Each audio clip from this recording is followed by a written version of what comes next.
Vicens Navarro, muy buenas noches. Buenas noches. Médico, sociólogo, politólogo, catedrático de la Pompeu Fabra, asesor de Podemos, redactor... Economista. Economista también, efectivamente. Asesor de Podemos, redactor de ese primer programa económico, junto con otra persona más. Estábamos viendo un poco la evolución... Juan Torres. ¿Perdón? Junto con Juan Torres. Efectivamente, con Juan Torres. Estamos viendo un poco la evolución del discurso tanto de Pablo Iglesias en su aproximación a Pedro Sánchez como a la inversa. Y yo no sé cómo cree usted que va a acabar esa relación entre Podemos y el PSOE, si se necesitan. Es que creo que ha invitado a la persona equivocada. Yo no soy de la arte política, yo soy un economista que asesoré a Podemos y encantado de hacerlo. Pero opina mucho sobre el momento político que estamos viviendo, habitualmente. Entonces, la pregunta concreta, ¿cuál es? La pregunta concreta es si cree que el Partido Socialista y Podemos se necesitan mutuamente, o esa hostilidad inicial en el discurso de Podemos va a desaparecer como consecuencia de lo que está pasando en estos momentos. No conozco suficientemente la vida política a nivel de España para decir si se necesita, no se necesita, no sé. O sea, en este aspecto, lo que sí que quiero corregir al señor que dirige el Partido Socialista, de que no es cierto cuando se dice que no sabe dónde va. En el programa económico que Juan Torres y yo preparamos es socialdemócrata típico, de libro de texto. O sea que, por favor, se están diciendo cosas que son injustas y si se leen el programa verán que la propuesta que nosotros hacemos es de una socialdemocracia muy influenciada por la experiencia escandinava, que es donde la socialdemocracia ha tenido mayor desarrollo debido a que el Partido Socialdemócrata han gobernado por más tiempo. Pero que se diga que no sabe dónde van, no es cierto. O sea, el programa, nuestro programa, tampoco el programa económico, el plan estratégico. No sé si permítame que me presente, porque la audiencia todavía no sabe quién soy yo. Ya le aseguro yo que sí que sabe quién es. Entonces, hablamos habitualmente de usted aquí, pues no sabía, de las propuestas, de ese plan estratégico, por ejemplo. Juan Torres y yo y Alberto Garzón escribimos un libro que se llamaba Hay alternativas, en las que intentábamos rebatir ese argumento de que no había otra solución. Y tuvo un gran éxito y nos halagó que el movimiento 15M lo tomó como un punto de referencia. Y era lógico, cuando ese movimiento 15M se transforma en un instrumento político, los dirigentes de ese partido político nos piden que les ayudemos cómo tendría que configurarse las políticas económicas de un gobierno progresista, fuera del color que fuera Podemos, fuera Izquierda Unida, fuera quien fuera. Y eso es lo que hicimos, líneas generales. Y las líneas generales eran de la socialdemocracia tradicional. Lo digo porque se ha dicho que si es Venezuela su punto de referencia, que tal. Francamente, a mí me ha sorprendido la frivolidad en que a veces los medios se refieren a estos temas y sobre todo las acusaciones tan poco creíbles que se han hecho. Y esas líneas generales, por lo que ha ido viendo desde que hicieron esa propuesta, ¿las sigue respetando, las está respetando Podemos? En este momento que yo sea consciente, pero no sé, pregúnteselo a ellos. Yo soy bueno, se lo pregunto a usted, que fue el que hizo la propuesta. Yo lo que he visto son dos documentos. El documento que hicimos nosotros... y el que presentaron hace unos días. Exactamente. Y ese documento está claramente encajado dentro del marco que se definió. Quiero además acentuar que lo que nosotros hicimos fue un borrador que tenía que discutirse porque nosotros éramos conscientes de que es un partido con una tradición asamblearia y que tenía que discutirse en los círculos o como se les llame a las relaciones que tienen.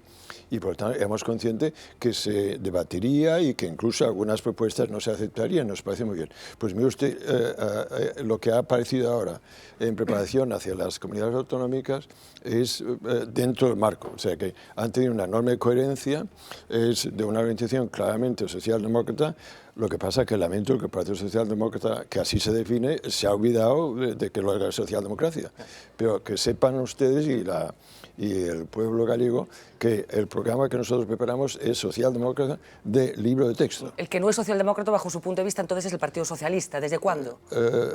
Pues mire usted, hubo un periodo que hizo lo típico de la socialdemocracia, establecer el estado de bienestar, el Servicio Nacional de Salud, incluso en la época de Zapatero, el cuarto pilar de bienestar, que era herencia de Borrell, al cual yo cesaré en un momento. O sea que en ese aspecto hubo elementos positivos. ¿Cuándo perdieron esa tradición socialdemócrata? Cuando la crisis apareció. La respuesta de la socialdemocracia española, el PSOE, a la crisis es típica neoliberal. O sea que la reforma laboral la comenzaron ellos, que tenía como objetivo la reducción de salarios, y lo han conseguido. Vino el PP y multiplicó esa política de reformas. Hizo los recortes de gasto público social, todavía más intensos. O sea que en ese aspecto la tradición socialdemócrata se diluyó y cambió cuando, frente a la crisis, se cambió de política. Unas políticas que quiero acentuar, que esas políticas de recortes han sido un desastre, perdone que parece hiperbólico la expresión, un desastre para el país, no solo en cuanto ha dañado muchísimo al bienestar de las clases populares, pero desde el punto de vista económico ha sido responsable de la enorme lentitud en la recuperación. Mire usted, esto ya es casi aceptado fuera de España, pero en España el pensamiento económico va bastante retrasado, al menos 5 años. Pero fíjese usted, si hoy lee el New York Times, Financial Times, verán ustedes de que ya se admite que las políticas de austeridad han sido un austericidio, un desastre. Y entonces aquí, en lugar de romper con esas políticas, todavía hoy el Partido Popular, pero el Partido Socialista no se ha distanciado todavía suficientemente. Pero perdóneme, señor Navarro, no ha sido España exclusiva. No solamente España ha sido el país que ha optado por esta vía. Recordemos el caso de Francia, por ejemplo, que Hollande se presenta con un programa que después contraviene absolutamente. El caso de Italia, el caso de Portugal, incluso, se optó en todo el sur de Europa por esas políticas. Exactamente, pero ahí la gran esperanza de Grecia. O sea, que en ese aspecto Grecia es el primer intento que tenemos en Europa de romper con esas políticas de austeridad. ¿Y los van a dejar? Bueno, ahí está. O sea, que en ese aspecto hoy tenemos que ser conscientes que la estructura de gobierno del euro, así como la reunión con la Comisión Europea, como el gobierno alemán, así como el Fondo Monetario Nacional, están todavía estancados en esas políticas. Con algunas variaciones, porque el Fondo Monetario Nacional ya ha admitido que puede que la política de austeridad no fuera conveniente. Bueno, esto lleva diciéndolo hace un tiempo, otra cosa es que lo que pero después la Comisión exige, Europea todavía está enfatizando esto. Y desde ese punto de vista, hoy tener que darse cuenta que las derechas están dominando Europa y están todavía estancadas en esa dogma que se basa más en fe que no en evidencia científica, en que esto se necesita para que el niño se cure. Y a más dolor parece que la medicina es mejor. Y esa es la situación en la que miren ustedes. Miren lo que dice Stiglitz, miren lo que dice Krugman, lo que dice incluso el New York Times, lo que dice Financial Times. Dice, oiga, es que esto es un desastre. Me dice que cree que las políticas neoliberales que se aplicaron retrasaron incluso la recuperación. El dato de hoy que hace pública la OCDE es que España estaría en condiciones de crecer un 3% este año. Yo no sé si confía en ese dato y, en cualquier caso, ¿qué cree que significa ese 3% de crecimiento? Mire, es que la pregunta debe hacerse de otra manera. ¿Por qué ha tardado tanto España en recuperarse? La recuperación no se debe en absoluto a las políticas de recortes que se han hecho, se debe a varios factores. Uno de ellos, la bajada del precio del euro, debido a que por fin el Banco Central Europeo ha hecho lo que nosotros recomendábamos, que es la de inundar los mercados con moneda que ha hecho que el precio de la moneda baje y por tanto las exportaciones suben. Segundo, el petróleo ha bajado. Esto es un punto muy claro. Tercero, que no se habla mucho, que el gobierno del Partido Popular, consciente de las elecciones, ha diluido su austeridad, aumentando el gasto y empleo público, que esto es otra cosa que hemos. O sea que en ese aspecto no ha sido las políticas de austeridad la que nos lleva a esta situación. Estas políticas de austeridad han ido retrasando esa recuperación. ¿Me explico? Entonces, incluso la OECD, incluso el Fondo Monetario Nacional ha dicho que no vamos a recuperar los indicadores de los años 2007 hasta dentro de 10 años. Sí, hasta el 2000. Oiga, considerar esto como un éxito es interpretar la palabra éxito de una muy hiperbólica. ¿Qué habría que hacer con carácter inmediato en el caso de que los próximos dirigentes de España sean otros? ¿Cuál sería su recomendación inmediata para que el rumbo cambie? Me permito, con nota de modestia, que se lean el programa que nosotros preparamos. O sea, que en ese aspecto, ahí decimos claramente que ¿cuál es el problema que tenemos en España? El problema que tenemos en España, como en Europa, es falta de demanda, que es consecuencia de que las rentas, mire usted, la distribución de las rentas en un país es un elemento clave. Entonces, las rentas del trabajo y la mayoría de la gente consigue sus ingresos a base del trabajo. Las rentas del trabajo han ido bajando. Y esto crea un problema de demanda enorme, que además se contribuye porque el gasto público también se recorta. Entonces hay un problema de demanda tremendo, que además ha forzado que las familias estén muy endeudadas, lo cual crea ese problema del endeudamiento. ¿Me explico? Sí. Esto hay que revertirlo. O sea que en ese aspecto, fíjese, históricamente hemos tenido dos momentos semejantes al de ahora. La Gran Depresión. ¿Cómo salió Estados Unidos de la Gran Depresión? Con el New Deal, la gran expansión de gasto público que estimuló. Y esto es lo que reduce el déficit y la deuda pública. Fíjese que aquí en España, a pesar de todos los recortes, la deuda pública continúa disparándose. Ejemplo de que ha sido un desastre. Luego de la Segunda Guerra Mundial, la situación económica en Europa es muy poca. ¿Cómo se salió? A base de una expansión del gasto público y el Plan Marshall. O sea que es que cuando está en una depresión lo que se necesita es estimular el crecimiento económico a base de aumentar la demanda. Y estamos haciendo precisamente lo opuesto. Pero ¿por qué? Es casi una pregunta filosófica la que le hago. A priori desde fuera pudiera parecer que cualquier gobernante le parecería más conveniente desde el punto de vista político administrar este tipo de políticas que son menos dolorosas para la ciudadanía que las políticas del recorte y del ajuste. ¿Por qué cree que lo hacen finalmente? Porque, insisto... Pues porque, mire usted, no todos están perdiendo. O sea, las rentas de capital están subiendo. O sea, en ese periodo la banca ha tenido, fíjese, unos años de unos enormes beneficios. O sea, unos pierden, la mayoría de la ciudadanía, pero otros, los que derivan sus ingresos de las rentas de capital, han disparado sus ingresos. O sea, que en este aspecto no todos han perdido. La banca en España le ha ido muy bien, porque cuando le ha ido mal, ha venido el Estado y le ha recuperado, que ha sido el ciudadano el que ha pagado esta recuperación. O sea, que en ese aspecto, que estas cosas pasen, es que es lo que siempre los partidos conservadores y liberales han hecho. Hablan en nombre de la gente pudiente, de las rentas de capital, y esa visión es la que domina Europa. Hoy, aquí en España se ve muy bien, el pensamiento económico dominante, si usted lee las revistas económicas, están llenas de esa filosofía, ese dogma, en la que los recortes, ¿y por qué los recortes? Porque esto crea la confianza de los mercados, y luego se nota que no, que el Banco Central es que en realidad determina los intereses de los bonos, etcétera, etcétera. Habla de los periódicos, ha escrito últimamente que también las televisiones que aparentemente tenemos catalogadas de otra manera, ¿usted considera que también están pues reforzando ese mensaje neoliberal de determinados economistas? Exactamente. ¿No? Las televisiones, tanto públicas como privadas, puede que ustedes sean una excepción, pero todas las televisiones de este país están promoviendo la visión neoliberal. Siempre los gurús económicos que salen son típicamente neoliberales. A ver si me Eso aclara pasa usted, en Cataluña también. Sí, le he leído cosas sobre el particular.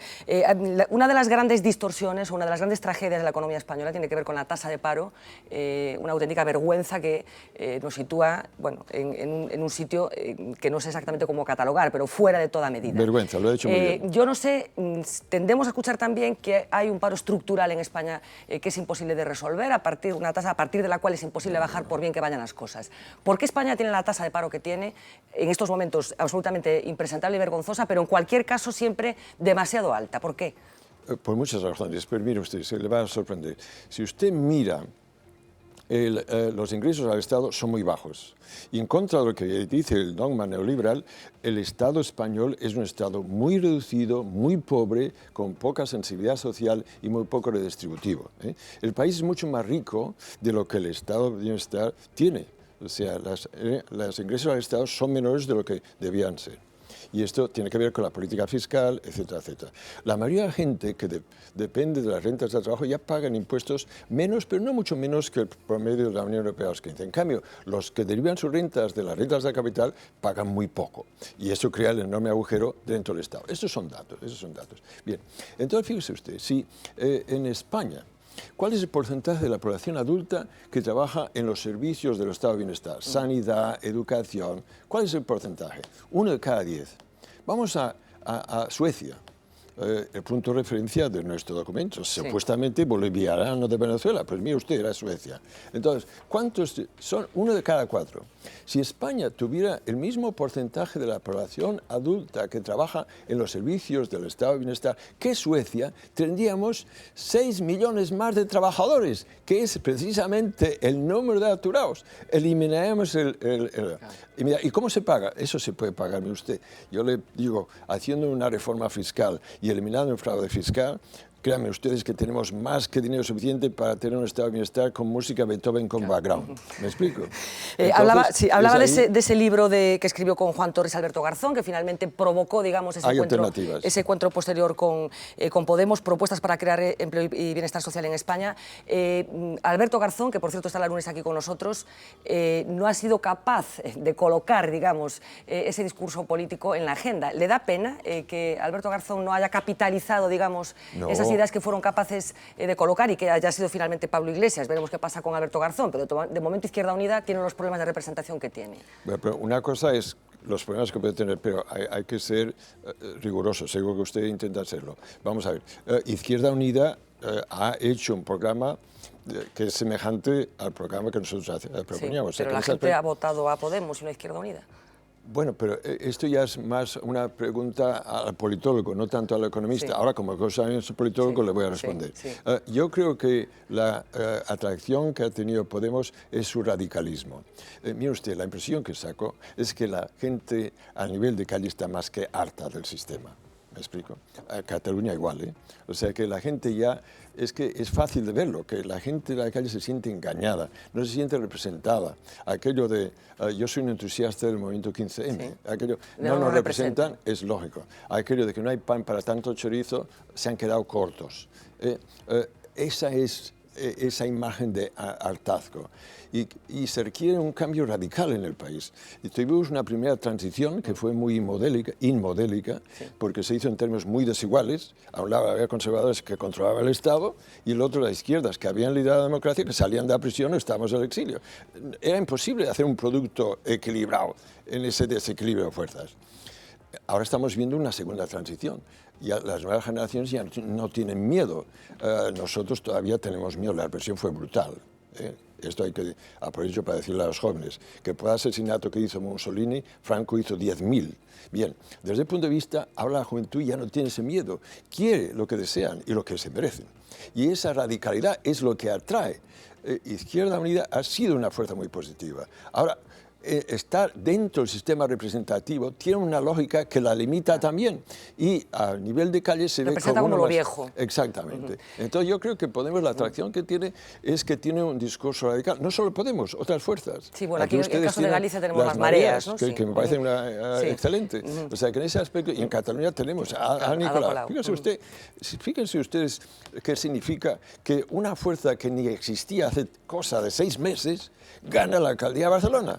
¿Se dan cuenta que es? O el caso de Madrid también, ¿no? Con me han dicho también aquí en La Coruña. Aquí en La Coruña, en Santiago. ¿Se dan cuenta? O sea, que esto quiere decir ya el nivel de hartazgo que la gente está. Le sigo preguntando al politólogo. Utiliza antes la palabra miedo, y es verdad que hay una parte de la población que en estos momentos, probablemente de una edad, es verdad, pero que tiene miedo al panorama político que se viene ahora, a que cambien las cosas, independientemente del mensaje que se esté tratando de colocar o de cuál sea el discurso de determinados partidos políticos. Es cierto que hay mucha gente que está desasosegada, digamos, como consecuencia de los procesos que vienen a continuación. Yo no sé qué les diría usted a estas personas que nos están escuchando y que tienen ese miedo al futuro. Pues mire, en eso el eslogan, como usted sabe, yo vivo parte del año en Estados Unidos, donde llegué después de un largo exilio.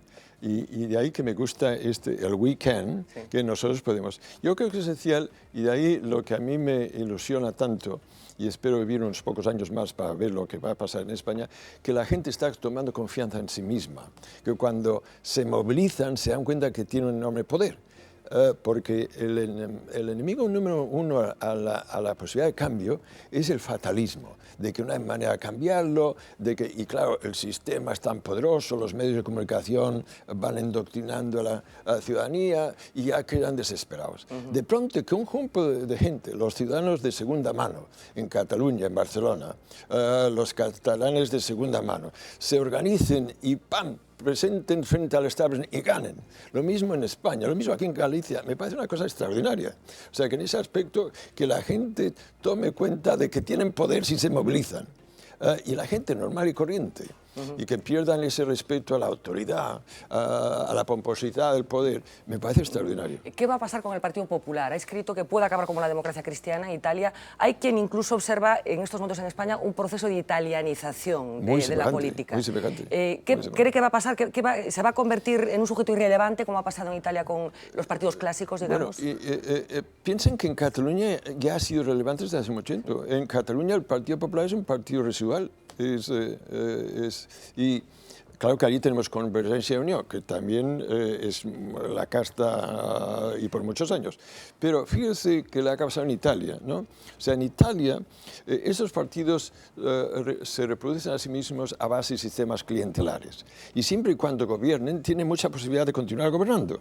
De ahí que es cierto, una cosa que tenemos que ser conscientes, que el Partido Popular continúa siendo el primer partido del país. Los portavoces del partido lo dicen y llevan razón.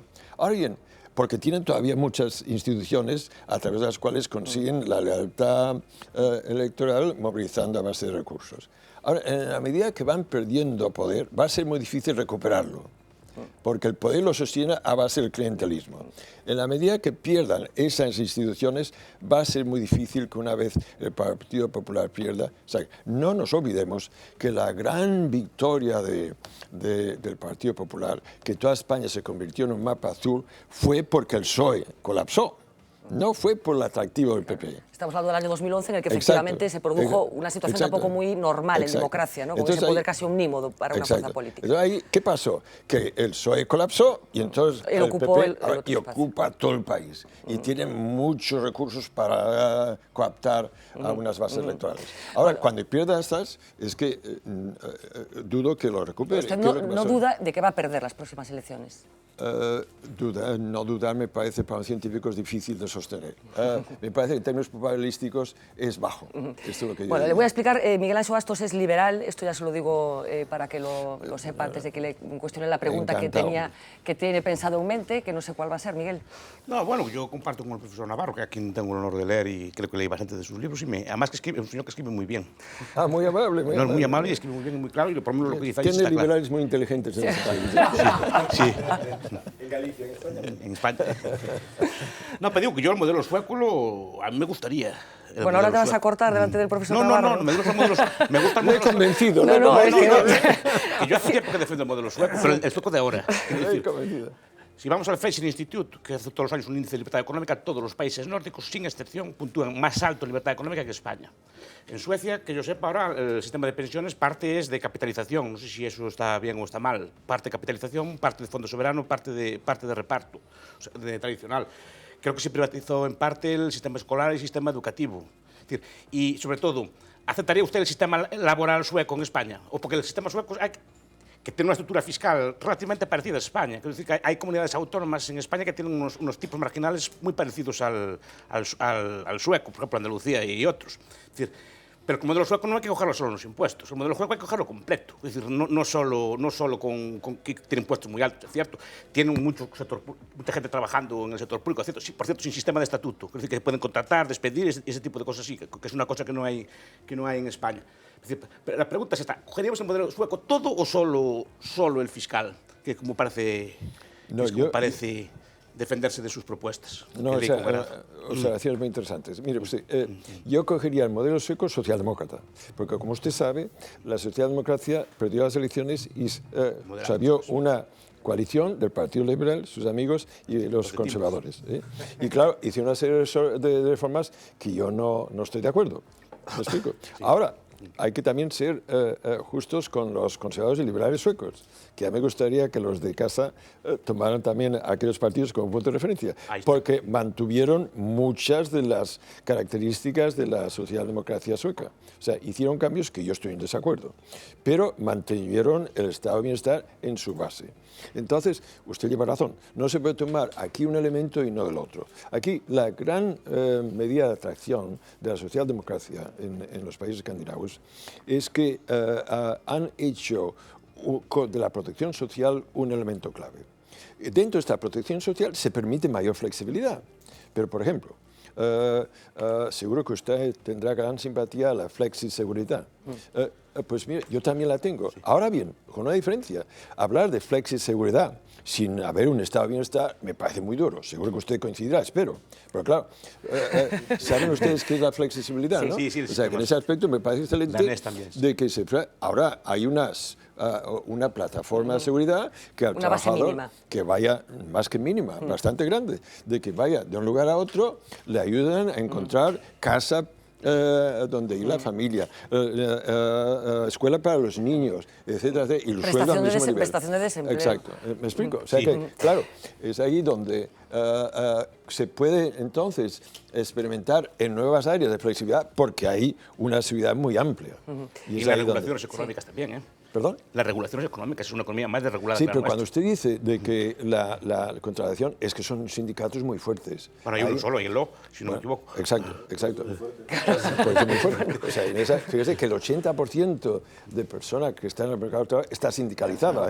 Bueno, Tuco Cerviño es un liberal del Partido Socialista. Liberal también. Pero es que, no, digo como el Partido Socialista dice que ya no hay liberales. Él es un neoliberal del Partido Socialista Obrero Español. Absolutamente liberal. Yo soy un socialista de izquierdas y un socialdemócrata de manual. Eso lo sabes perfectamente, o sea que no lo digas para provocarme. Tengo una actitud reverencial con el profesor Navarro porque en los años 70 publicó un artículo en el Annals of Internal Medicine que busqué esta tarde y no lo encontré, aunque lo tengo porque hace unos meses lo manejé, que no recuerdo el título, por eso no, que era algo así como Salud Pública y Marxismo, Marxismo y Sanidad o algo así. Usted lo recordará, en el Annals of Internal Medicine. Eso fue un punto de referencia para la izquierda médica de los años 70 en la cual yo estaba y sigo estando, a pesar de lo que diga Fernanda. Y además me ha alegrado mucho que el profesor Navarro, una persona de su prestigio, reconozca en esta mesa en la cual se cuestiona con cierta frecuencia que el Partido Socialista, cuando menos hasta la última etapa de Zapatero, ha sido un partido que ha introducido reformas de manual socialdemócratas en este país.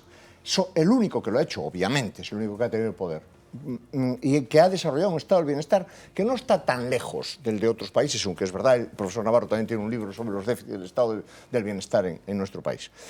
Me ha alegrado mucho porque creo que deja claro que una persona de su posición política y de su prestigio como profesor, no solo de la Pompeu Fabra, sino del John Hopkins, nada menos, diga estas cosas. Me alegra mucho y es una cita de autoridad.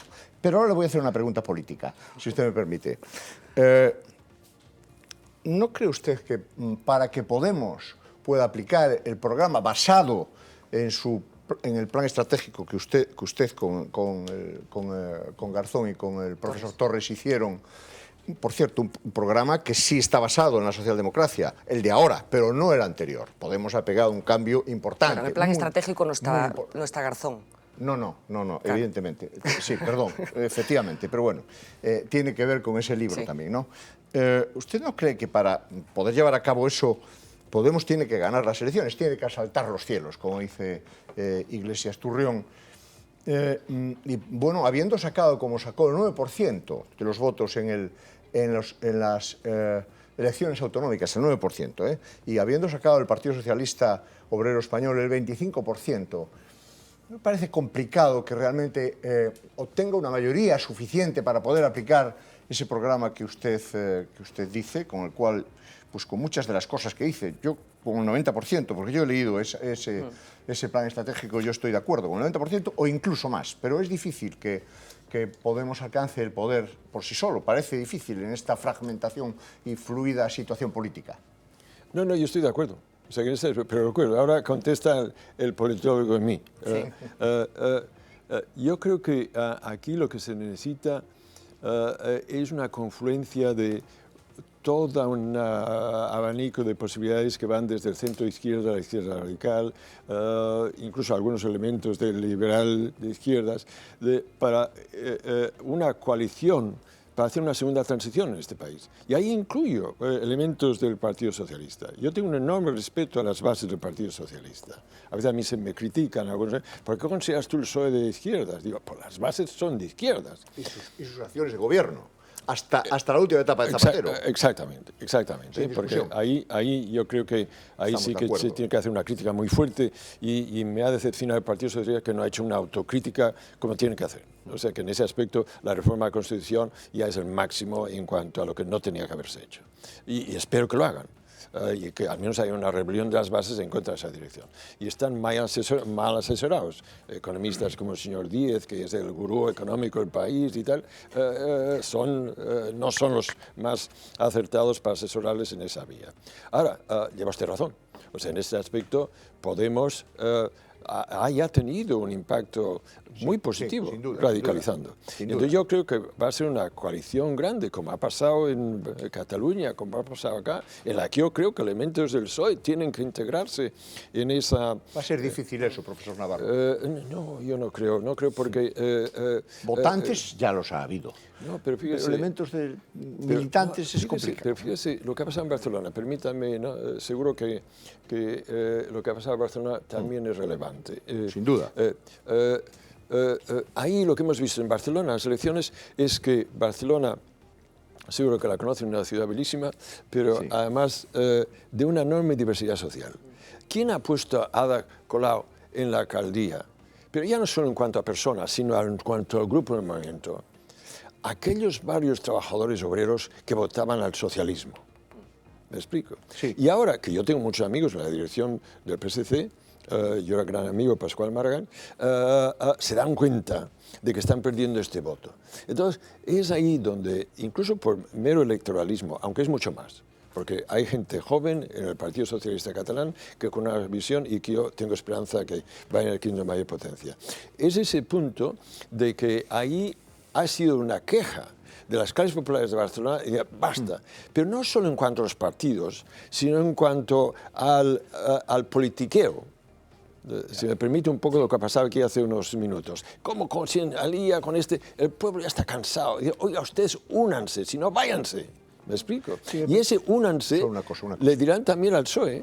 Al PSOE le dirán, oiga, deje ya tan tontería, usted ahora tiene que hacer esa reforma, usted tiene ahora que eliminar esa reforma constitucional que impide que este país expanda su gasto social. El secretario general del Partido Socialista ya ha dicho que está de acuerdo en modificar la Constitución. Debo decirle una cosa que usted sabe mejor que yo, que es verdad que el resultado del PSOE en Barcelona es muy malo, del PSC. Y lo lamento, pero no es tan malo en Hospitalet, conserva la alcaldía de Tarragona, conserva la alcaldía de Lleida, tiene grandes resultados en la costa, es verdad que pierde todo el voto en la Cataluña interior, pero la Cataluña interior es esencialmente una Cataluña nacionalista, ¿no? Entonces, bueno, es bastante... Bueno, Adina Dumitru es psicóloga y una de las personas más inteligentes que yo conozco.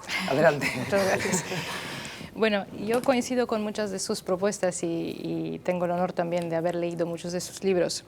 Una de las cosas que a mí me preocupa en este momento, viendo fuera de este momento actual, ¿no?, que estamos viviendo en España, es el hecho de que a nivel internacional, ya a nivel europeo, a nivel global, ha calado el discurso neoliberal a un nivel muy profundo, ¿no? Hay incluso una parte importante, una mayoría de los ciudadanos que ni siquiera pueden ver alternativas.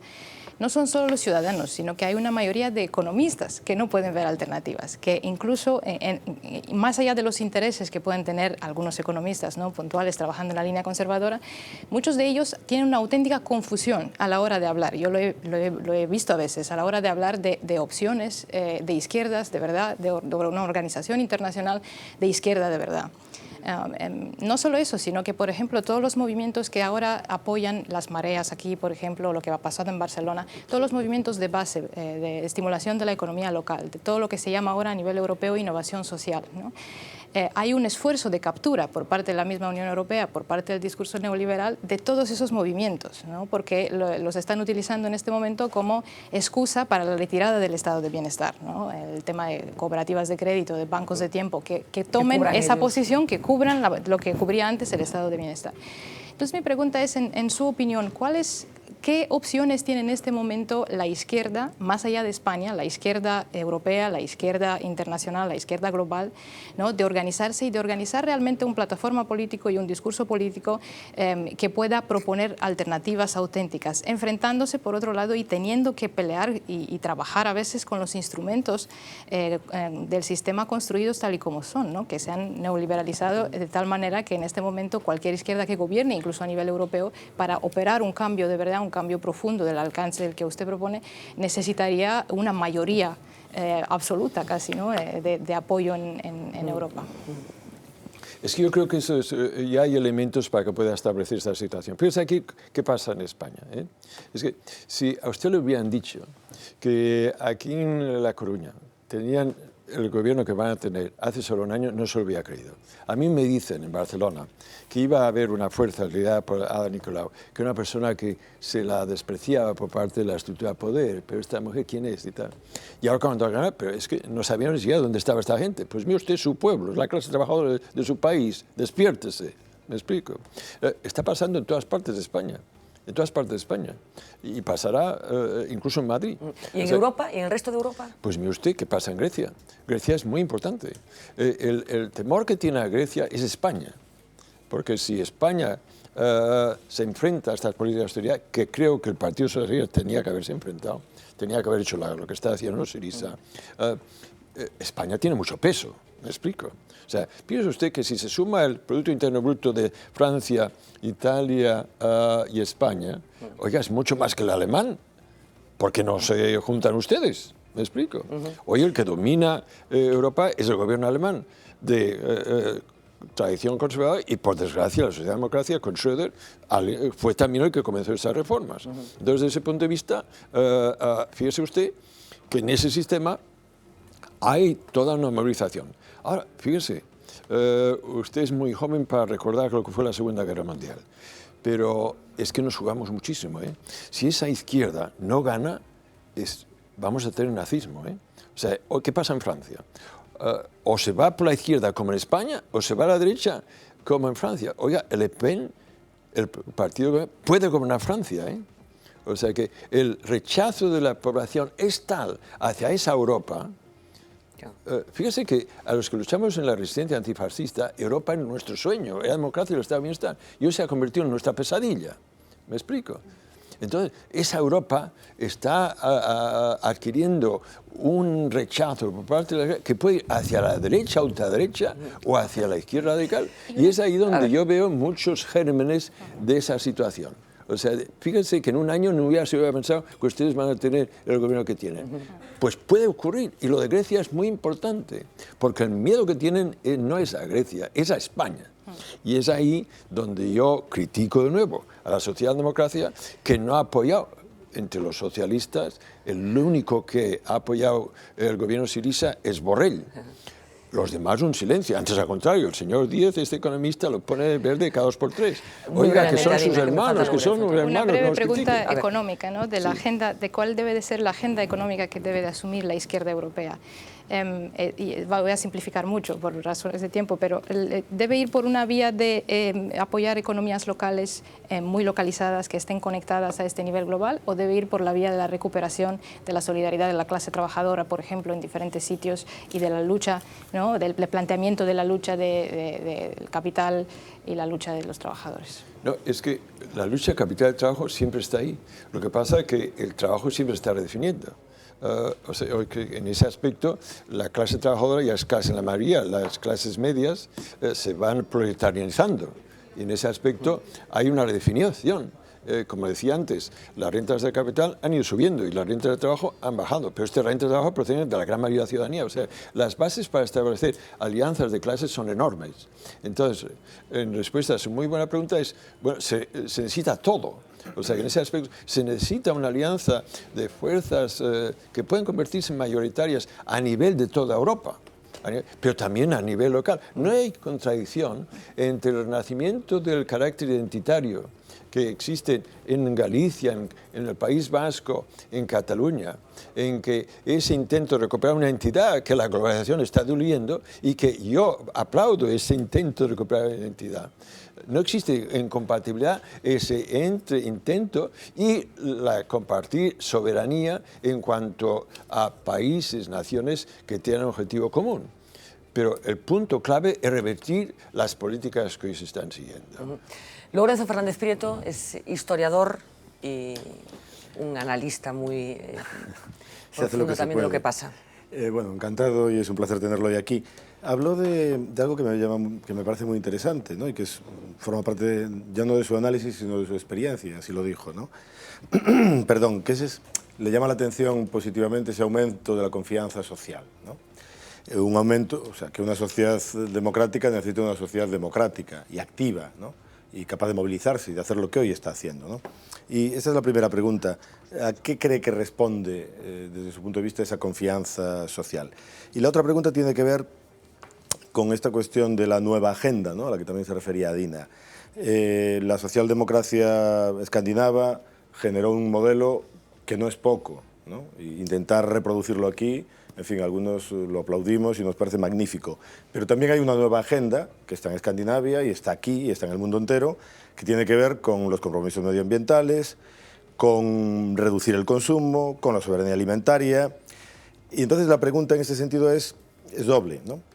Una tiene que ver con esto, es decir, si el objetivo de la sostenibilidad, que es un objetivo que no existía en 1945 ni en 1950, pero que hoy existe desde la cumbre del Río y en el presente cada vez más y en el futuro más, puede exigir, desde su punto de vista, plantearse el no crecimiento, ¿no?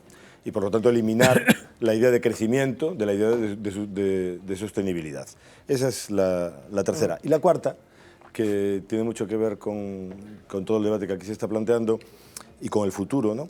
Si cree que el futuro es de rescate de lo público, de lo común, es decir, de revertir, como a algunos nos gustaría, toda esa lógica de privatización aprendida en las business school y que empezó en Turín con el Pichí en los años 80 privatizando el servicio de transportes y hoy estamos privatizando el agua de Madrid, ¿no? Que es un agua magnífica con una empresa solvente. O sea, si cree que realmente es posible y estamos en condiciones, como algunos creemos, de revertir esas privatizaciones para volver al bien común, ¿no? Muy buenas preguntas. Permítame que le responda la última. Igual me olvido de las primeras. Recuérdeme. Sí, recuerdo. No. Yo creo que no hay duda de que va a haber una recuperación de lo público. Ahora, no puede ser de lo público entendido en una narrativa anterior. Porque el público también, y en eso los liberales seguro que ya se ve que se les sonríe, porque lo público también puede ser oprimiente, ¿me explico? Ahora, ahí es donde no me estabas de acuerdo, porque lo público puede democratizarse en sí.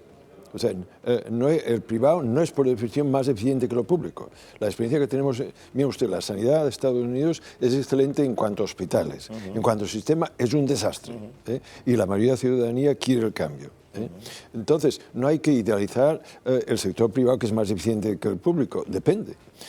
Ahora, se requiere una respuesta más y más colectiva, pública, y democratizar lo público, que ligan lo primero que usted decía. Yo creo que lo más positivo de estos nuevos movimientos es la demanda de democracia, que además pone a la estructura de poder en una situación muy vulnerable, porque ellos legitimizan su poder diciendo estamos aquí porque el pueblo nos ha mandado. Pero oiga usted, mire las leyes electorales, mire la casta, no le llaman democracia y no lo es, como decía el movimiento 15M, ¿me explico? Sí. Y lo que es positivo es que la petición es de más democracia. Señor Navarro, ¿crecimiento o sostenibilidad? Como apuntaba Lourenço. También otro punto muy importante. Ahora, tenemos que ir con cuidado, porque en el momento en que el crecimiento es muy lento, no digamos, pues esto es bueno, que podía ocurrir. Entonces, yo creo que simpatizo con la filosofía de la pregunta, pero la respuesta requiere otra narrativa. ¿Qué quiere decir esto? De que en este aspecto hay que cuestionar el crecimiento como está tomando hoy lugar, porque nos la jugamos todos. El clima mire usted, el problema mayor que vamos a tener en el siglo XXI es el cambio climático. Me han dicho que aquí el clima está cambiando para bien, pero para muchas partes del mundo va para mal. En Galicia me han dicho. Bueno, sí, bueno, pero las rías van a ser una de las víctimas más evidentes. Claro. Yo vivo parte del año en el este de Estados Unidos. En Estados Unidos es un desastre, el este de Estados Unidos. Entonces, desde el punto de vista, incluso el mundo, el capital, se dan cuenta, oiga, que el barco se hunde. Y es ahí donde se tiene que definir qué tipo de crecimiento, que lleva a qué otro tipo de consumo se requiere, pero esto no va a poder hacerse sin una intervención pública. Esta es la experiencia, incluso en Estados Unidos, el presidente Obama en eso, en otros no acierta, pero en esto lo acierta claro. Bueno, estamos casi acabando esa conversación con el profesor Navarro. Déjame que hagamos una conexión con una compañera, con Marina Chiavegato. Se está en el plató informativos. Hemos detectado una sensibilidad que a lo mejor aquí no está muy presente con los movimientos emergentes, con los movimientos políticos emergentes, en sitios, en principio, que podríamos suponer hostiles a esos movimientos, como la City londinense y una cabecera como el Financial Times, que en las últimas horas está hablando de lo que está pasando aquí en España. Así que, como decía, vamos al plato de informativos. Allá está Marina para darnos una pincelada de lo que estamos hablando. Adelante, sí, Marina. Fernando, estamos hablando de un correo más reenviado entre los trabajadores de la City londinense. Se titula Understanding Podemos, entendiendo a Podemos, y se trata de un texto de 22 páginas firmado por Pablo Iglesias, en el que él analiza su formación, estrategia e ideología. Él defiende que Podemos no es un partido revolucionario ni un movimiento asambleario, como muchas veces describe la prensa internacional. Se defiende a Podemos como una fuerza soberanista que lo que pretende es frenar el poder de los sectores financieros e imitar el que él llama de capitalismo de amiguetes. En el sentido histórico del término, Podemos y Syriza son partidos soberanistas, puesto que sus objetivos se encuadran en limitar el poder del sector financiero, transformar el modelo productivo, garantizar una redistribución de la riqueza más amplia e impulsar una configuración más democrática de las instituciones europeas. En ese documento habla además de la crisis del régimen del 78, mantiene que el sistema político actual está agotado y que ese fue uno de los motivos que llevó el 15M a la calle. La transición no tocó en las élites económicas franquistas e incluso permitió el reciclaje de muchos de los políticos que ejercieron durante la dictadura. Ahora las políticas de austeridad han hecho salir a la luz la indignación y frustración de los ciudadanos, abriendo así un abanico sin precedentes de posibilidades políticas. Sostiene que la izquierda no supo captar el voto indignado y que el Partido Comunista acabó desapareciendo en Europa por llevar a cabo, dice, una postura demasiado conservadora. De los procesos bolivarianos confiesa en este documento que aprendió muchas cosas, entre ellas la importancia de construir un hiperliderazgo. El fenómeno televisivo del profesor de la coleta fue decisivo. Cada intervención mía estaba intensamente preparada para que me convirtiera en un referente de descontento social. La campaña electoral de las europeas solo funcionó debido a mi presencia en los medios de comunicación y fue por eso que decidimos poner en el logo de la candidatura mi foto. Sabíamos que los votantes no conocerían a Podemos, pero sí sabrían quién era el profesor de la coleta. Acaba este documento de 22 páginas recordando que desde la Asamblea de Vista Alegre Podemos ya no es, Fernanda, un movimiento ciudadano, sino un partido político organizado. Bueno, pues hablamos de ese correo que está devorando la City londinense, pero hablamos también de una información que acaba de publicar el Financial Times. Sí, el titular es el siguiente: la fracturación política en España puede ayudar a limpiar sus instituciones, y habla también en este artículo sobre el declive del bipartidismo y la irrupción de los partidos emergentes. Empieza el Financial Times el artículo con la siguiente frase: enfurecidos por la corrupción y la gestión de la reciente crisis económica, los votantes en España han huido en tropel de los partidos tradicionales. Millones de votantes desplazaron sus preferencias hacia los nuevos actores políticos. Podemos en la extrema izquierda y Ciudadanos en el centro ideológico. Las discusiones sobre las futuras coaliciones de gobierno han empezado y en la mayoría de regiones los votantes tienen a lo sumo una idea muy vaga de qué combinación de partidos acabará llegando al poder. El Financial Times habla del amplio descrédito de las instituciones y critica la falta de independencia de incontables, dice, funcionarios públicos que deberían vetar tanto por la separación de poderes. Citan al profesor Víctor Lapuente, quien considera que la diversidad enriquece a gobiernos y a ciudadanos, ya que hace que aumenten los controles de unos sobre otros. Los partidos emergentes, sostiene este rotativo, son más reformistas, menos corruptos y más progresistas, y concluyen: los gobiernos débiles producen resultados más robustos. Fernanda. Bueno, pues como decíamos, dos referencias inmediatas de la percepción que se está teniendo fuera de España de lo que está sucediendo, y esta va a ser mi última pregunta. Usted, que está muy en contacto con lo que sucede fuera de nuestro país, ¿qué percepción cree usted que se está teniendo del momento político que está viviendo España? Bueno, yo creo que en general es de gran simpatía. O sea, el New York Times, que no es un órgano trotskista, o sea que, o Financial Times, es que los conservadores en este país son tan hiperbólicos que igual lo ven ahí un rojo. Gran simpatía es que se ve que es el intento de introducir aire fresco en unas instituciones que se han esclerotizadas, resultado de una transición que contaba con gran simpatía, pero que claramente mostró sus insuficiencias. Y de ahí que el New York Times escribió también hace un par de días unas noticias muy positivas sobre esta situación. Bueno, a las elecciones prácticamente les interesaba el fenómeno de Pablo Iglesias más que los Entonces, convencionales. esa impresión, y que quiero enfatizar, es Podemos, pero otras fuerzas también. Claro. O sea, que en ese aspecto lo que se ve con muy buenos ojos es que es un intento de transformación profunda y sobre todo de un aire fresco que entre en la democracia.